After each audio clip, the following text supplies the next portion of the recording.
What if I told you that one single night changed the balance of power in the Middle East forever?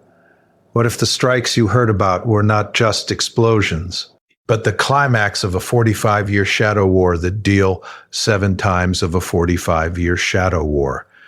Before the missiles, there were secrets. Before the headlines, there were warnings. And before the world woke up to breaking news, decisions had already been made in rooms no cameras were allowed to enter. This is not just a story about the US, Israel, and Iran. This is the story of fear, power, revenge, and the moment diplomacy finally collapsed into fire. Stay with me, because what really happened is far bigger than you think. We'll explain everything in this video, step by step. Don't skip it. History rarely comes in whispers. It crashes in thunder, unbidden, unannounced, and forever altering the paths of millions. At dawn on February 28th, 2026, a storm broke over the ancient lands of the Persian Plateau. The skies above Tehran and cities far beyond lit up with flashes not seen in a generation, not since the great wars that reshaped the 20th century. In those hours, the United States and Israel, two powers bound by alliance and a shared narrative of existential threat, launched a coordinated series of air and missile strikes deep into the heart of the Islamic Republic of Iran. They called it a preemptive strike, a surgical operation against nuclear and military infrastructure. A surgical operation against nuclear and military infrastructure, aimed at stalling what they saw as an accelerating nuclear program and crushing a threat that had long shadowed Middle Eastern geopolitics. But for the families in Tehran who woke to distant booms and trembling windows, and for the children in Isfahan whose schools were rocked, war was not a strategic concept. It was an unthinkable rupture of their everyday lives. In those first hours of conflict, key government buildings were hit. Decisions made in distant capitals echoed through alleyways and courtyards where ordinary Iranians carried on with their days just moments before, unaware that history was rewriting itself. The attack did not happen in isolation. It was the culmination of decades of mistrust, tracing back to revolutions, sanctions, broken agreements, and the unresolved tensions of nuclear diplomacy. Once an agreement known as the JCPOA sought to hold back Iran's nuclear ambitions. Once diplomats sat across table from table trying to bridge that divide. But over the years, trust frayed, conversations stalled, and conflict returned to the realm of weapons and warplanes. And so when the bombs fell, it was not just metal meeting concrete. It was the weight of history settling into the streets like dust. From the rooftops of small towns to the corridors of power, the world watched. Allies called for calm. Critics decried the attack as a violation of international norms. Voices from the global south, from Asia to Africa, condemned what they saw as unilateral force wielded with insufficient regard for consensus and human life, and Iran, wounded and defiant, answered in kind. Its forces launched missiles toward American outposts in Israeli territory, turning night skies into streaks of light that betrayed the terror below. Ash clouds mingled with the breath of the frightened and the brave alike. In the United States, approval wavered. A nation long accustomed to distant wars now felt the uncertainty of tomorrow's costs, what they might pay in treasure, in lives, in conscience. In Israel, leaders spoke of enduring threats and existential defense, even as rockets slammed distant fronts and sirens wailed through cities. In Iran, the people mourned their leaders and their neighbors in living rooms and marketplaces. Grief interwove with fear. Mothers pressed children close. Fathers tried to answer questions they themselves could not articulate. War is cruel that way. It leaves the living with questions only silence knows how to answer. This conflict, this US-Israel attack on Iran, is not only a chapter of power politics, It is also a story of human hearts caught between strategy and survival, a chronicle of men and women whose names will not be in headlines, but whose lives are the true ledger of war. It beckons us to remember that behind every drone strike and diplomatic note lie mothers, fathers, sons, daughters, souls who ask simply, why us? Why here? And so the world holds its breath. But humanity remembers pain, and in that pain, the hope that one day the instruments of war will be laid down and the voices of peace will rise above the thunder. If you stillness in these words, subscribe to join the space of presence and share you deepest now. In the comments below, for nearly half a century, the tension between the United States, Israel, and Iran has moved like a slow-burning fuse beneath the surface of global politics. It did not begin with missiles or airstrikes. It began with revolution ideology, fear, and a profound rupture in trust that reshaped the Middle East forever. In 1979, the Iranian Revolution overthrew the Western-backed Shah and brought Ruhollah Khomeini to power. The new Islamic Republic was built not only on religious transformation, but on resistance to foreign influence, resistance to American dominance, resistance to Israel's existence as a state. The storming of the U.S. existence as a state, embassy in Tehran, and the 444-day hostage crisis marked the psychological break between Washington and Tehran. What had once been strategic partners became sworn adversaries. Distrust hardened into doctrine. Through the 1980s, while Iran fought a brutal war with Iraq, the United States tilted toward Baghdad. Israel, meanwhile, watched carefully.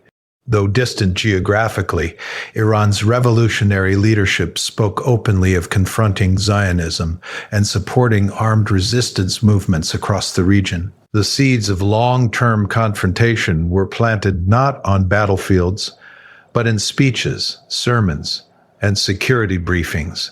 By the 1990s and early 2000s, a new fear dominated Western intelligence assessments: Iran's nuclear ambitions. Tehran's insisted its program was peaceful, designed for energy and scientific development. Washington and Tel Aviv were unconvinced. Satellite imagery, enrichment, facilities, and clandestine procurement networks fueled suspicions that beneath the civilian facade lay the capacity for weaponization. For Israel in particular, a nation born in the shadow of genocide, the prospect of a hostile regional power obtaining nuclear weapons was viewed not as a distant concern, but as an existential threat. Sanctions followed. Economic pressure tightened around Iran's banking system, oil exports, and trade networks.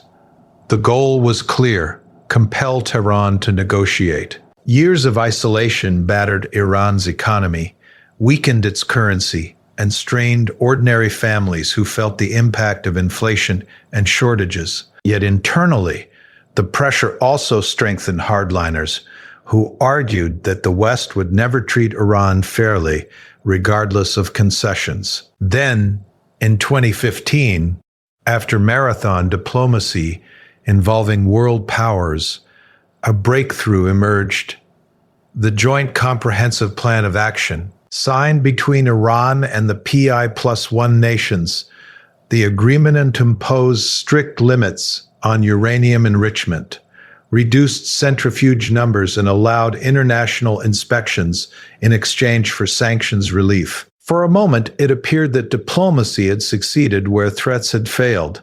Markets responded with cautious optimism. Iranian citizens glimpsed economic revival.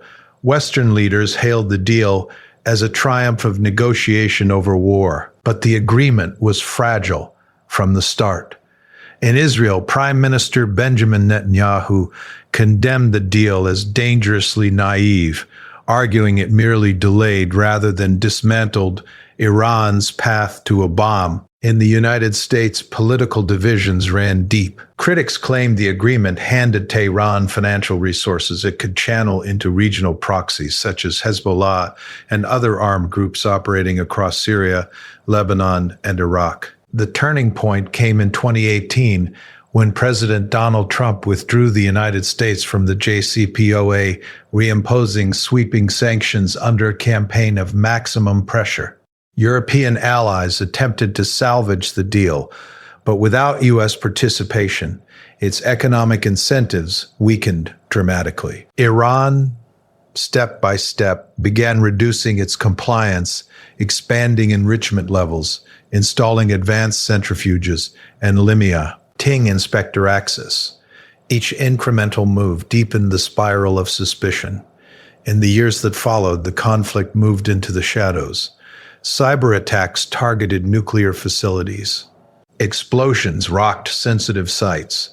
Assassinations of nuclear scientists sent shockwaves through Tehran's security apparatus. Iran blamed Israel for covert operations designed to cripple its program without triggering full-scale war. Israel neither confirmed nor denied responsibility, maintaining its doctrine of ambiguity. Meanwhile, Iranian-backed militias increased rocket attacks on U.S. positions in Iraq and Syria. The region became a chessboard of indirect confrontation. The killing of Iranian General Qasem Soleimani in 2020 by a U.S. drone strike marked another dramatic escalation. For many Iranians, Soleimani was not merely a military commander, but a national symbol. His death intensified anti-American sentiment and reinforced the narrative that negotiation with Washington led only to humiliation or betrayal. Retaliatory missile strikes followed, and though all-out war was avoided, the threshold of violence had undeniably shifted. Behind closed doors, intelligence assessments grew increasingly urgent. Reports suggested Iran was shortening the breakout time needed to produce weapons-grade material. Israeli officials warned that waiting too long would close the window for effective military intervention. American policymakers faced a dilemma: pursue renewed diplomacy amid political polarization at home, or support preemptive measures to prevent a perceived strategic catastrophe. Throughout this period, rhetoric hardened. Iranian leaders declared they would not surrender their sovereign rights. Israeli leaders insisted they would never allow a hostile regime to approach nuclear capability.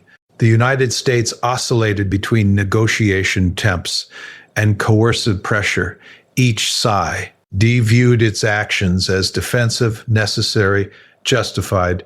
Each side interpreted the other's moves as aggressive, deceptive, and threatening. Ordinary people lived beneath this mounting tension. In Tehran, students debated whether sanctions would ever end. In Tel Aviv, families rehearsed emergency drills in case of missile attacks. In Washington, policymakers weighed classified briefings that painted worst-case scenarios. The atmosphere was one of suspended inevitability, a sense that history was bending toward confrontation unless something extraordinary intervened. Diplomatic back channels flickered intermittently, but failed to restore the trust that had once made the JCPOA possible. Mutual accusations of bad faith overshadowed technical discussions about centrifuges and enrichment caps. The nuclear file was no longer merely about uranium. It had become symbolic of sovereignty, security, and ideological survival. By the time coordinated military planning intensified between the United States and Israel, the narrative had already hardened into inevitability for many strategists. They argued that diplomacy had collapsed, that sanctions had reached their limits, that covert action could only delay, not dismantle, Iran's progress. For them, the strike was not an opening move, but the culmination of decades of unresolved confrontation. What unfolded next was not a sudden eruption, but the visible ignition of a fuse lit long ago in 1979. A fuse fed by revolution, sanctions, assassinations, withdrawals, and broken agreements. each chapter narrowing the space for compromise and widening the corridor toward armed conflict. Long before the first aircraft lifted into the night sky, before radar screens flickered with incoming signals, before explosions echoed across hardened facilities, the operation existed only in maps, models, and whispered briefings. The strategic strike aga, Instaran, was not born in haste.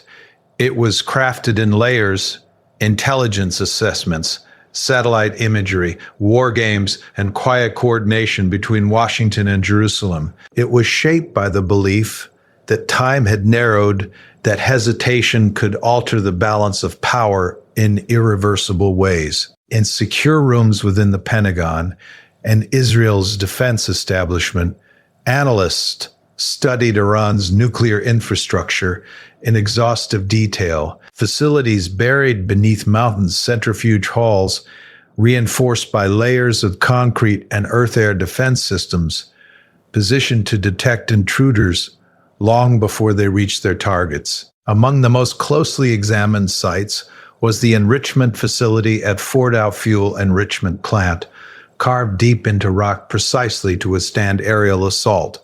Its very design symbolized Iran's anticipation of attack. Military planners understood that striking such targets required more than conventional bombing.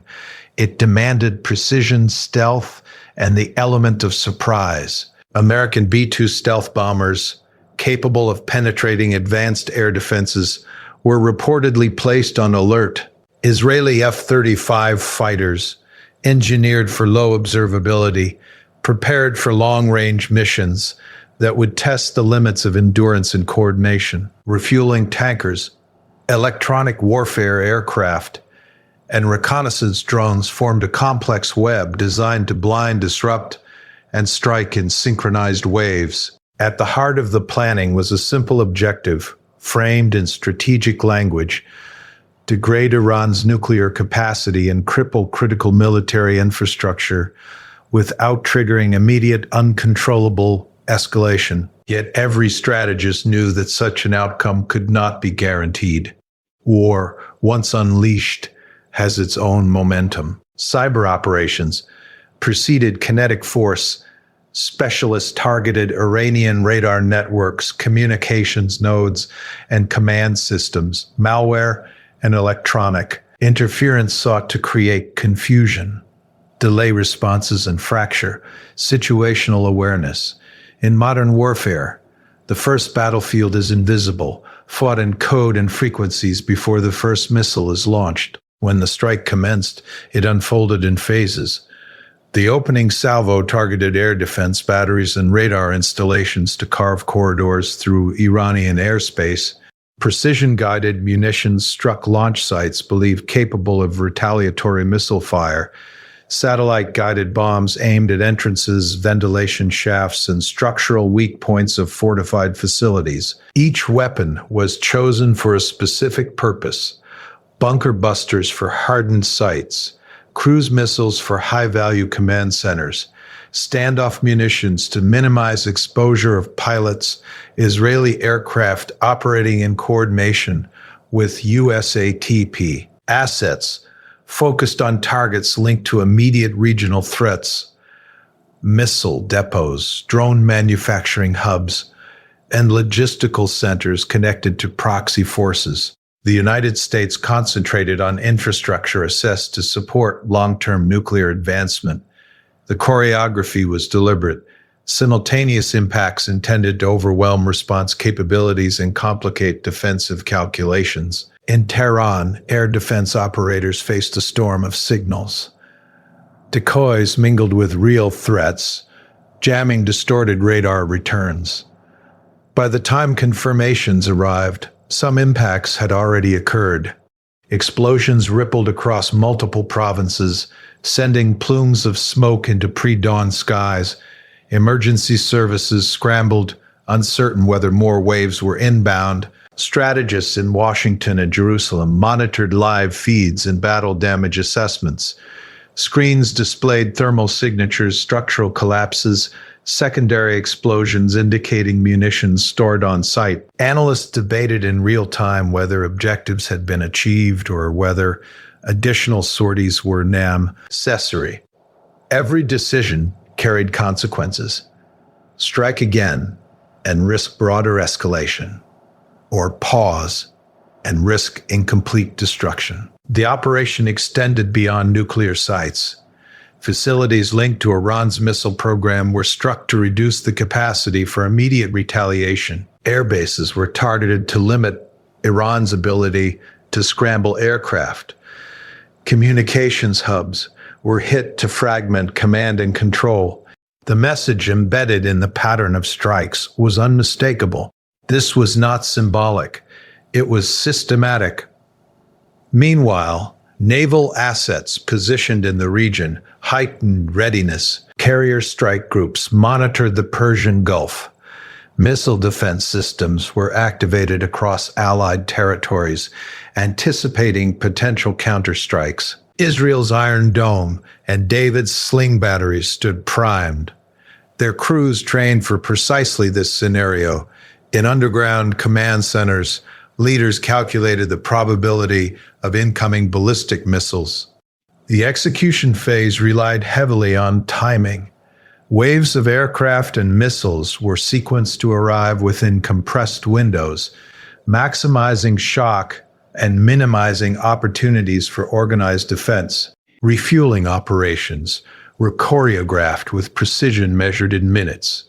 Pilots navigated long distances under radio silence, guided by encrypted data links and satellite navigation. Yet, despite the technological sophistication, human beings remained at the center of the mission. Pilots sat alone in cockpits, aware that a single malfunction or detection could end their lives. Commanders bore the weight of authorizing force that would inevitably cause casualties, military, and possibly civilian. Intelligence officers grappled with incomplete data, knowing that even the most advanced surveillance could not capture every variable on the ground. Iran's response began even as the strikes continued. Missile units mobilized, launchers dispersed to secondary positions. The calculus shifted from prevention to retaliation. The strategic strike, designed to degrade capability, simultaneously ignited the very escalation it sought to control. In global capitals, the news broke in fragments, reports of explosions, confirmation of coordinated action, statements framing the operation as defensive and necessary. Markets reacted instantly. Oil prices fluctuated, diplomatic channels buzzed with urgent inquiries. Allies demanded briefings. Adversaries issued condemnations. For military planners, however, the focus remained on measurable outcomes. Centrifuge halls disabled, destroyed. Command structures disrupted. Satellites would revisit sites in the following hours and days to assess structural damage. Signals intelligence would attempt to intercept Iranian communications to gauge internal impact. Success would not be measured in rhetoric, but in the estimated delay imposed on nuclear timelines. Yet even within strategic circles, there was recognition that destruction alone does not erase knowledge. Engineers survive. Blueprints can be redrawn. Programs can be rebuilt, sometimes deeper and more concealed than before. The strike aimed to buy time measured in months or years, depending on the severity of damage and Iran's capacity to recover. As smoke rose over hardened facilities and emergency crews worked beneath fractured concrete, the strategic calculus continued to evolve. The operation had demonstrated capability and resolve. It had reshaped the immediate military landscape, but it had also opened a new chapter in a confrontation defined by cycles of action and reaction, where each blow invites a counterblow, and where the line between deterrence and escalation grows thinner with every passing hour. If you still miss in these words, subscribe to join Teeth's space of presence and share your deeps. 2. Now, in the comments below, the first reports of retaliation did not arrive as speeches or formal declarations. They arrived as streaks of light across darkened skies. Within hours of the coordinated strikes on its territory, Iran moved to answer. Missile units that had survived the initial assault dispersed from fixed installations to mobile launch platforms. Underground storage depots opened. Commanders activated contingency plans that had been rehearsed for years under the assumption that this day might come. For Tehran, retaliation was not merely a military calculation. It was a matter of credibility. A state that absorbs a major attack without response risks inviting further strikes. Iran's leadership understood that its regional posture, its deterrent image, depended on demonstrating capacity and resolve. The response had to be forceful enough to signal strength, yet calibrated enough to avoid immediate annihilation. Ballistic missiles were among the first instruments deployed. Their trajectories arced toward Israeli territory and toward American military installations across the region.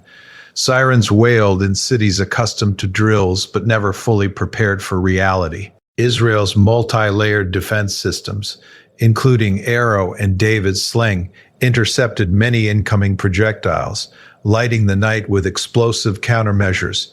Yet interception is never absolute. Fragments fell, impacts occurred. Civil defense shelters filled with families clutching phones, waiting for the all-clear. American bases in Iraq and Syria braced for impact. Radar operators tracked launches from western Iran. Some missiles were intercepted by Patriot batteries. Others struck perimeters, injuring personnel and damaging infrastructure. The retaliation was both symbolic and tangible, reminding Washington that forward deployments carry inherent vulnerability beyond direct missile. E-exchanges, Iran's regional network cultivated over decades, began to stir. In Lebanon, Hezbollah signaled readiness, increasing rocket fire along Israel's northern frontier. In Iraq, militias, aligned with Tehran, threatened expanded operations against U.S. interests. In Yemen, the Houthis intensified rhetoric and launched drones toward maritime corridors.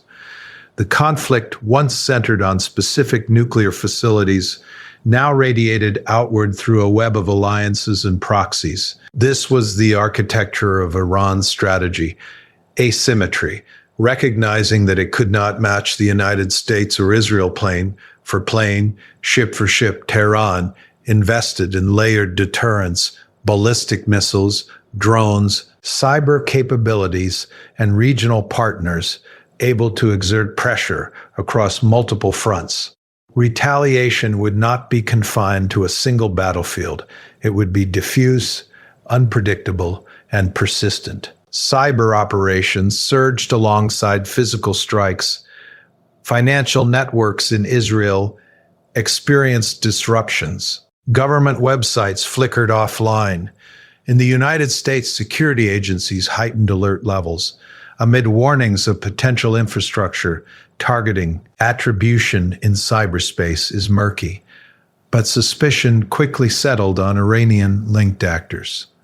The digital battlefield expanded the war beyond geography, touching civilians far from the Middle East.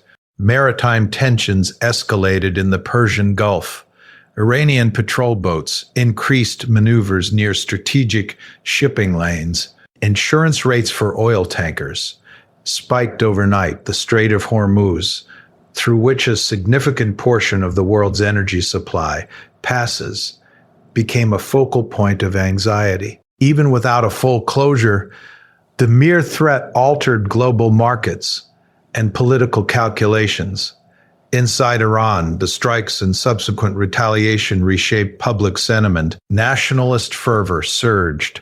State media broadcast images of missile launches, framing them as righteous defense. Yet beneath the rhetoric lay fear of sustained bombardment and economic collapse. Families stocked food and fuel. Hospitals prepared for casualty influxes. The government faced the dual task of projecting strength while preventing panic. Israel confronted a similar duality. Leaders declared that the initial strike had been necessary to prevent existential danger. At the same time, they warned citizens to prepare for prolonged confrontation.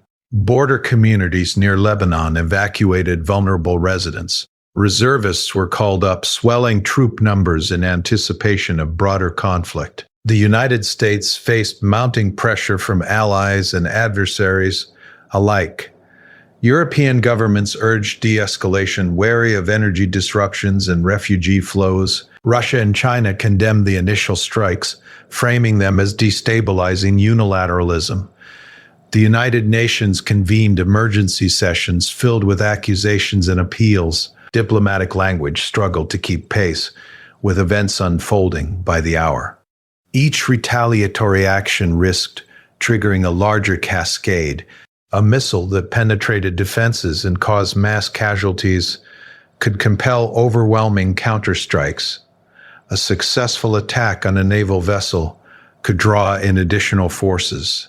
Commanders on all sides were acutely aware that miscalculation, an errant projectile, a misidentified aircraft, a cyber attack crossing an unspoken threshold could transform limited war into regional conflagration. In Syria, where Iranian advisors and militias operated alongside government forces, Israeli jets intensified sorties against weapons convoys suspected of transferring advanced systems to Hezbollah. The Syrian airspace, already crowded with foreign actors, became even more volatile. Russian forces stationed in the country monitored developments cautiously, adding another layer of complete to deconfliction efforts. Ruckrof's fragile political balance trembled. Leaders in Baghdad sought to prevent their territory from becoming a primary battlefield, yet the presence of U.S. troops and Iran-aligned militias made neutrality difficult to sustain. Protests erupted, some condemning foreign intervention, others denouncing militia activity. The internal stability of states across the region became collateral pressure points. Economic repercussions deepened. Oil prices fluctuated sharply. Stock markets reflected investor anxiety. Sanctions tightened further, constricting Iran's already strained economy. Inflation surged. Ordinary citizens, far removed from strategic deliberations, bore the brunt of disrupted trade and rising costs. Military planners evaluated the evolving chessboard. Iran's retaliation had demonstrated resilience and reach, but it also exposed launch sites and networks that could be targeted in subsequent waves. Israel and the United States debated whether to expand operations to suppress missile arsenals more comprehensively. Each additional strike promised tactical gain, but increased strategic risk. The psychological dimension of escalation proved as potent as the physical. Populations on all sides lived under the strain of uncertainty, checking news alerts, listening for sirens, watching leaders deliver stern addresses. War, once abstract, became intimate. Children learned the sound of interception blasts. Parents rehearsed evacuation routes. Soldiers prepared for deployments that might extend indefinitely. What began as a focused strike on nuclear infrastructure had evolved into a multi-dimensional confrontation, stretching from Mediterranean coastlines to Gulf waters, from cyberspace to contested borders. The architecture of retaliation revealed how deeply interconnected the region had become, how alliances and enmities formed over decades. Deaths could activate in cascading sequence.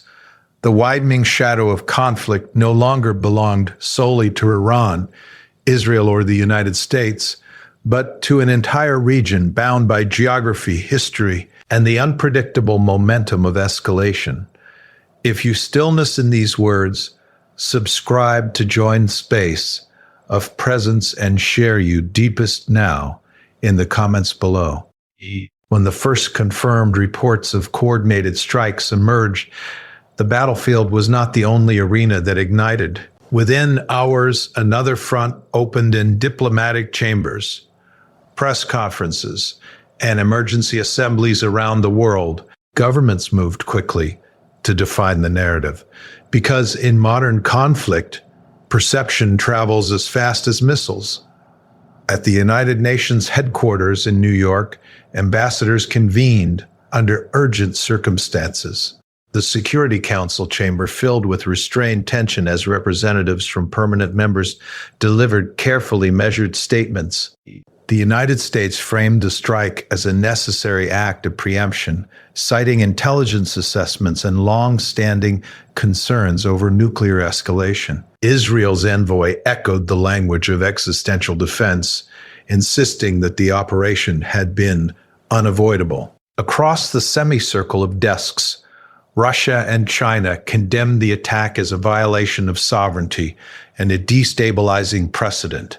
European members called for immediate de-escalation, warning that the region stood on the brink of uncontrollable war. Outside the chamber, journalists gathered beneath bright lights, pressing diplomats for clarity that few were prepared to offer. Every phrase was dissected, every omission analyzed. Words like proportional, deterrence, and self-defense dominated headlines, while the absence of consensus revealed a fractured international order struggling to respond to rapidly unfolding events. In European capitals, leaders faced a delicate balancing act. Many had invested political capital in preserving nuclear diplomacy through the Joint Comprehensive Plan of Action, even after its erosion. Now they confronted the collapse of that framework in the most dramatic fashion possible.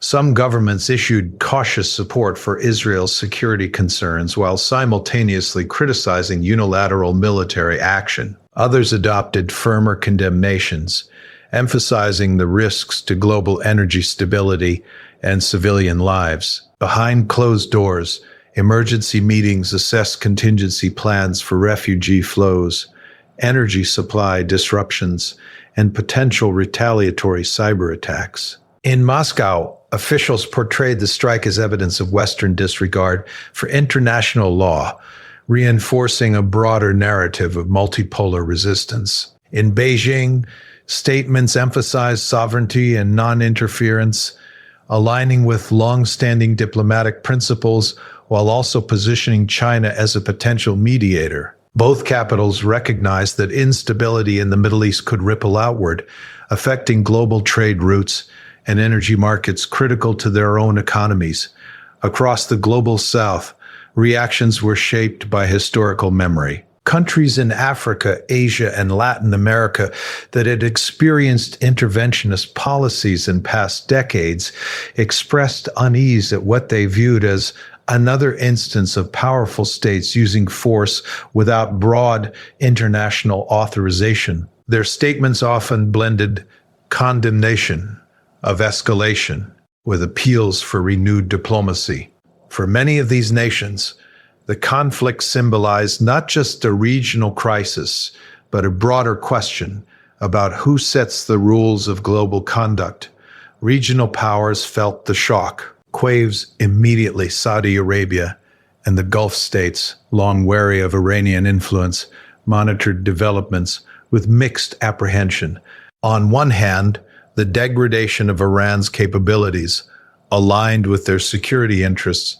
On the other, open conflict threatened oil infrastructure and shipping lanes vital to their prosperity. Public statements emphasized stability and restraint, while defense systems were quietly elevated to high alert. Turkey positioned itself as a potential intermediary, offering to facilitate dialogue while reinforcing its own security posture along volatile borders. Egypt called for calm through diplomatic channels, wary of the consequences that prolonged instability could have on regional cohesion.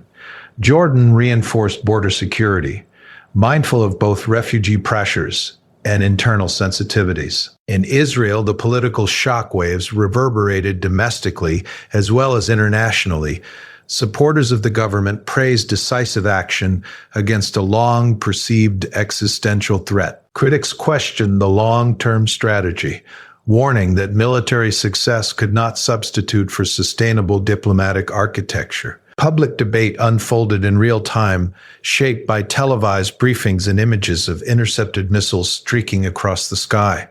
In the United States, congressional leaders divided largely along familiar lines. Some praised the administration for standing firmly beside an ally and confronting nuclear proliferation. Others demanded detailed justifications, intelligence disclosures, and clear objectives. War fatigue lingered in the national psyche, and the prospect of deeper involvement in another Middle Eastern conflict stirred unease among segments of the population. Financial markets translated geopolitical tension into immediate volatility. Oil prices spiked sharply amid fears that the Strait of Hormuz could become contested territory. Stock exchanges reflected investor anxiety, with defense stocks rising even as broader indices fluctuated. Currency markets adjusted to uncertainty, highlighting how interconnected modern economies are to distant battlefields. International humanitarian organizations began preparing for worst-case scenarios. Aid agencies assessed supply routes into affected areas. The International Committee of the Red Cross called for adherence to international humanitarian law. Refugee agencies monitored borders for signs of displacement, though the strikes were targeted at military infrastructure. The potential for civilian impact loomed large in contingency planning. Media narratives varied widely across regions. In Western outlets, analysis often centered on strategic deterrence and nuclear timelines. In Middle Eastern media, coverage emphasized sovereignty and civilian vulnerability. Social media amplified polarized interpretations, with misinformation spreading alongside verified reports. The digital sphere became another battleground where competing versions of events sought dominance. Within NATO, internal discussions probed alliance implications. While the operation was not formally conducted under NATO auspices, its repercussions inevitably touched member states. Questions arose about collective defense obligations should escalation broaden. Defense ministers convened consultations to evaluate readiness levels and intelligence sharing protocols. Meanwhile, diplomatic backchannels flickered into motion. Neutral states explored the possibility of shuttle diplomacy. Quiet messages were transmitted through intermediaries, probing whether escalation could be capped. Even as public rhetoric hardened, private conversations searched for exit ramps. Global public opinion reflected both fear and fatigue. Protests erupted in some cities, with demonstrators condemning military action and demanding ceasefires. In other places, rallies expressed solidarity with Israel's security concerns. The conflict, though geographically concentrated, resonated emotionally far beyond its borders. Energy importing nations in Asia calculated potential supply disruptions. Strategic reserves were reviewed. Shipping companies rerouted vessels to mitigate risk. Insurance premiums climbed. The economic dimension of the conflict underscored how a regional confrontation could carry worldwide consequences. International law scholars debated the legality of preemptive strikes.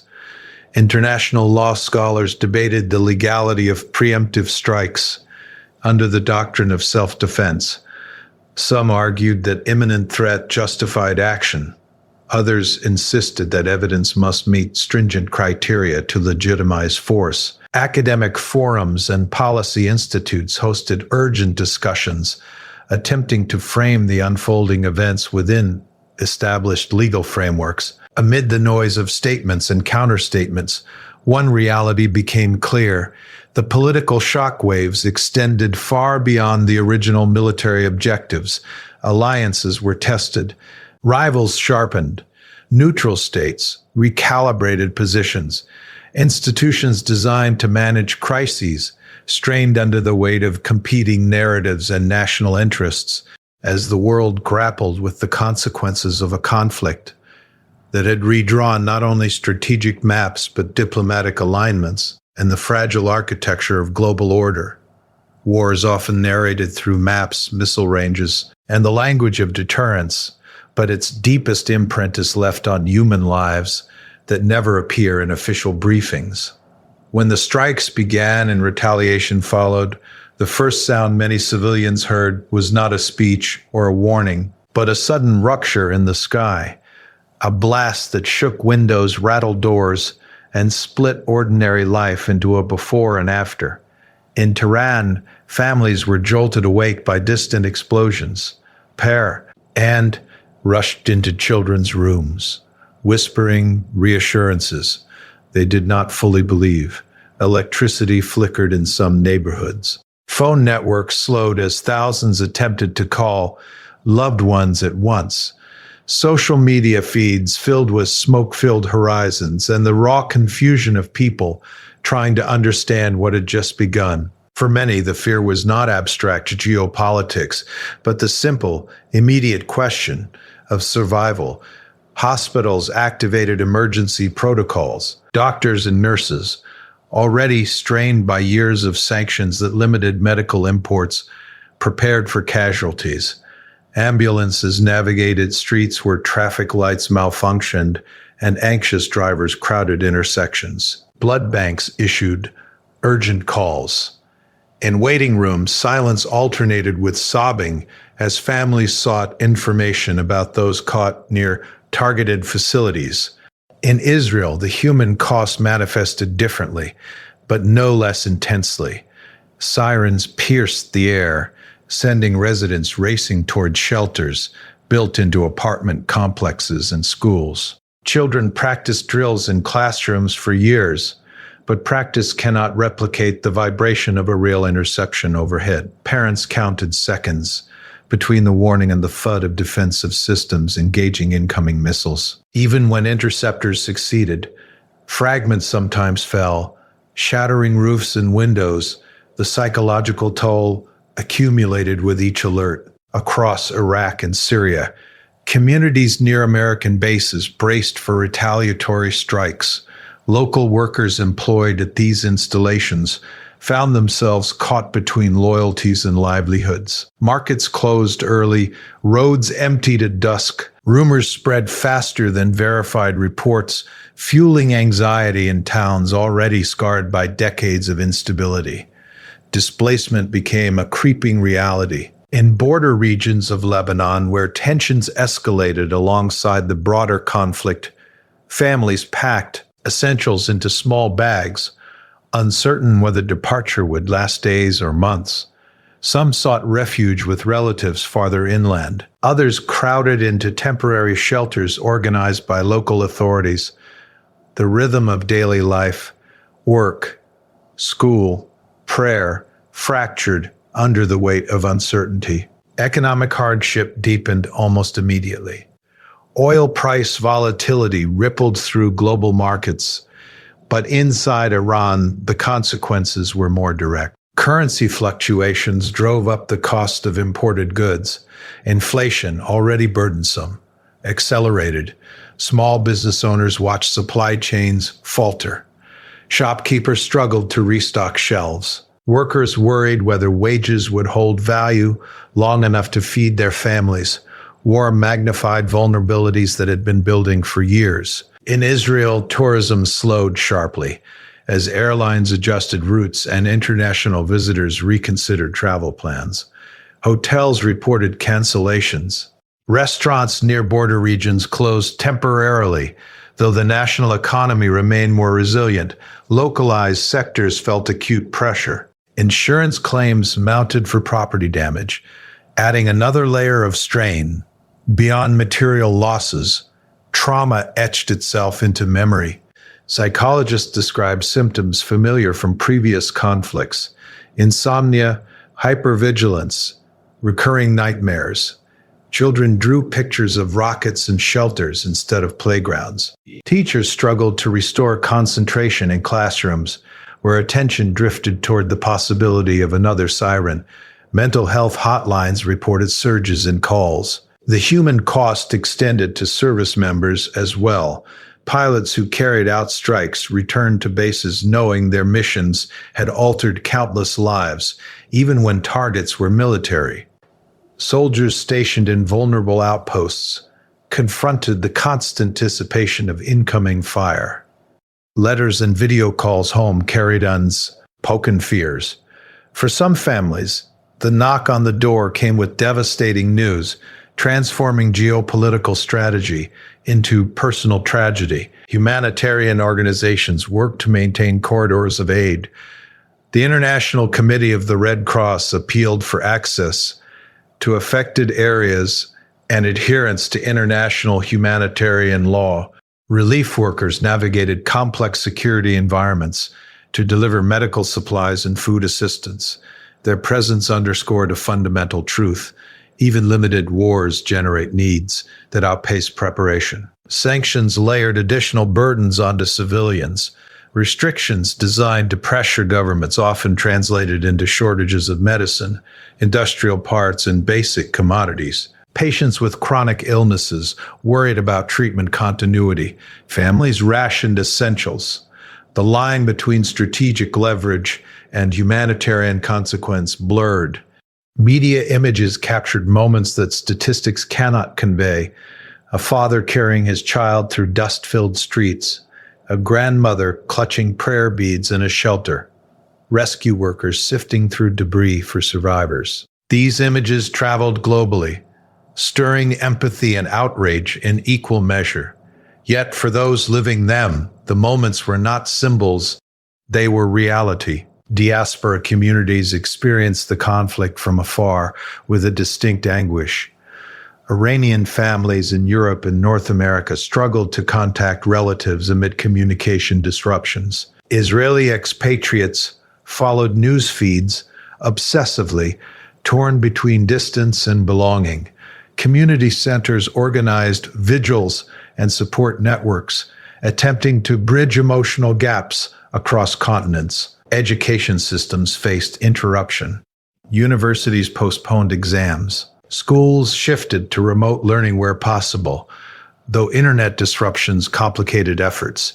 Students preparing for critical milestones found their futures clouded by instability. Ambition collided with uncertainty. Healthcare infrastructure bore cumulative stress. Emergency surgeries increased, routine procedures were delayed. Contoured an inevitable collision, medical staff confronted exhaustion, compounded by emotional strain. In some areas, power outages disrupted hospital operations, forcing reliance on backup generators. Religious institutions opened doors as sanctuaries of comfort. Mosques, synagogues, and churches hosted prayers for safety and peace. Clergy counseled congregants grappling with anger, grief, and fear. Faith became both refuge and rallying cry, depending on perspective. As weeks unfolded, the normalization of danger altered social behavior. People learned which stairwells offered the most protection, which hours felt safest for errands, which sounds signaled real threat versus distant activity. Adaptation became a survival mechanism, but adaptation does not erase cost. Every strike calculated in strategic briefings, translated into reverberations through households and hearts. The ledger of war is not balanced solely in destroyed facilities or degraded capabilities, but in interrupted childhoods, strained marriages, shuttered businesses, and the quiet resilience of civilians who endure what they did not choose. The human cost expands outward in concentric circles, touching lives far beyond the intended targets, embedding itself in memory long after headlines shift elsewhere.